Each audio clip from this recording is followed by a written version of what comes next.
નમસ્કાર, હું સુરભી વાલવા. આપ જોઈ રહ્યા છો આરપી ગુજરાત ન્યૂઝ. રાજકોટ અમરેલીમાં ભયાનક ઘટના બનવા પામી છે, જેમાં બાબરા તાલુકાના વાવડી ગામના યુવાન નિલેશ ગમારા પર વ્યાજખોરોના ત્રાસના કારણે આત્મહત્યા કરવાનો મામલો સામે આવ્યો છે, જેમાં સ્થાનિકો અને પરિવારે મામલતદારને આવેદનપત્ર પાઠવી પોલીસ તંત્રને આરોપીઓની તાત્કાલિક ધરપકડ કરવાની માંગ કરી છે. સુરક્ષા અને તપાસની માંગ સાથે સીટની રચના કરવાની પણ વિનંતી કરવામાં આવી છે. સ્થાનિકો દાવો કરે છે કે જ્યારે આરોપીઓ ખુલ્લા ફરતા હોય ત્યારે પોલીસે તાકીદે કાર્યવાહી કરવી જોઈએ. વધુ સમાચાર માટે જોડાયેલા રહો. RP Gujarat news, Rajkot. નિલેશભાઈને ન્યાય આપો. નિલેશભાઈને ન્યાય આપો. આરોપીની ધરપકડ કરો. આરોપીની ધરપકડ કરો. આરોપીને કડકમાં કડક સજા આપો. આરોપીને કડકમાં કડક સજા આપો. વાવડી ગામની અંદર 20/9ના રોજ ગઈ 20/9ના રોજ જે બનાવ બન્યો છે, અમારા મિત્ર નિલેશભાઈ ગમારાએ જે પગલું ભરેલ છે, એમની પાછળ વ્યાજખોરોનો ત્રાસ, અતિ ત્રાસના કારણે એમને આ પગલું ભરવા માટે મજબૂર કરવામાં આવ્યા હતા.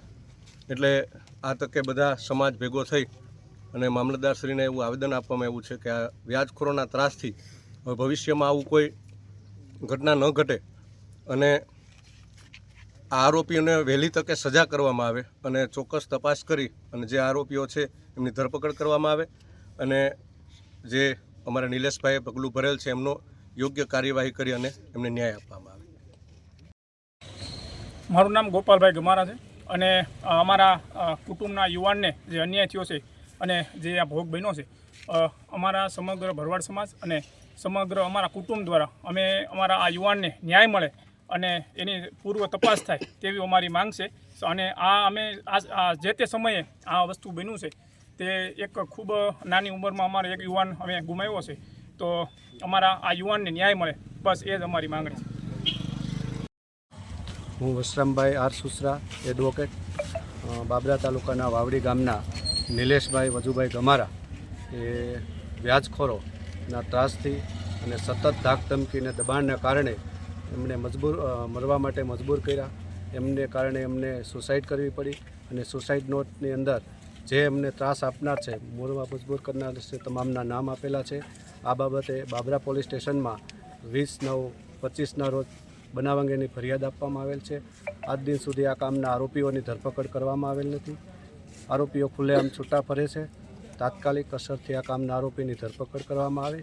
આ કામમાં જે આરોપીઓ સંડોવાયેલ છે તેમનું ગુનાહિત કૃત્યને ઉજાગર કરવા માટે એસઆઈટીની રચના કરવામાં આવે અને એસઆઈટી મારફત તપાસ કરવામાં આવે. આ કામના જે આરોપી છે એ પૈકીના આરોપી નંબર 3 ભાવેશ હિંમતલાલ જોશી પોતાને રુદ્ર ભારતી તરીકે ઓળખાવે છે અને ભગવા કપડાં પહેરે છે અને ભગવા કપડાના નામે તેઓએ ઘણીવાર લોકો પાસેથી અંધશ્રદ્ધા ફેલાવી અને તાંત્રિક વિધિના નામે કે અન્ય વિધિ કરવાના નામે મોટી રકમો પડાવેલ છે અને અનેક ગુનાઓ કર્યા છે. તેમની સાથે ધોળકા તાલુકાના પિસાવાડા ગામના ગીતાબેન વાઘેલા નામની એક મહિલા છે, એ બંને મળેલા છે અને એની સાથે અન્ય લોકો પણ મળેલા છે અને ઘણા સમયથી આવા કૃત્ય કરેલ છે. આ બાબતે એમને ધાકધમકી એક ભાઈને આપેલ અને તે બાબતે તેમણે પૈસા પડાવી લીધા, તેમની ફરિયાદ આપેલ અને જામીન પણ આપેલ છે.